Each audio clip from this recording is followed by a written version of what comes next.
In the flat Earth model, the Sun and Moon luminaries revolve around the Earth once every 24 hours for the Sun, and approximately 25 hours for the Moon, illuminating like spotlights the areas over which they pass. The Sun's annual journey from tropic to tropic, solstice to solstice, is what determines the length and character of days, nights, and seasons.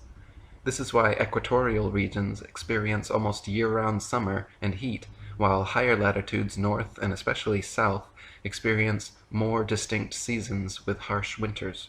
The heliocentric model claims seasons change based on the ball Earth's alleged axial tilt and elliptical orbit around the Sun.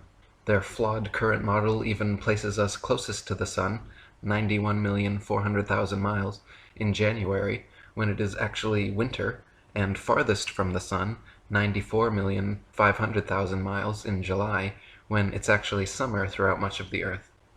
They say due to the ball Earth's tilt, different places receive different amounts of direct sunlight, and that is what produces the seasonal and temperature changes. This makes little sense, however, because if the Sun's heat travels over 90 million miles to reach the ball Earth, how could a slight tilt, a mere few thousand miles maximum, negate the Sun's 90 million mile journey, giving us simultaneous tropical summers and Antarctic winters? Thomas Winship said, "The Earth is a stretched-out structure which diverges from the central north in all directions towards the south. The equator, being midway between the north center and the southern circumference, divides the course of the Sun into north and south declination. The longest circle around the world which the Sun makes is when it has reached its greatest southern declination. Gradually going northwards, the circle is contracted. In about 3 months after the southern extremity of its path has been reached, the Sun makes a circle round the equator.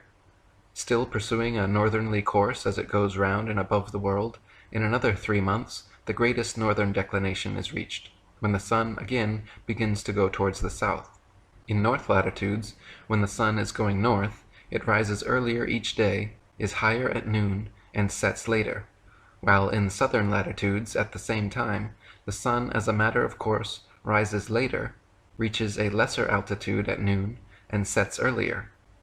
In northern latitudes, during the southern summer, say from September to December, the Sun rises later each day, is lower at noon, and sets earlier, while in the south he rises earlier, reaches a higher altitude at noon, and sets later each day. This movement round the Earth daily is the cause of the alternations of day and night, while his northerly and southerly courses produce the seasons.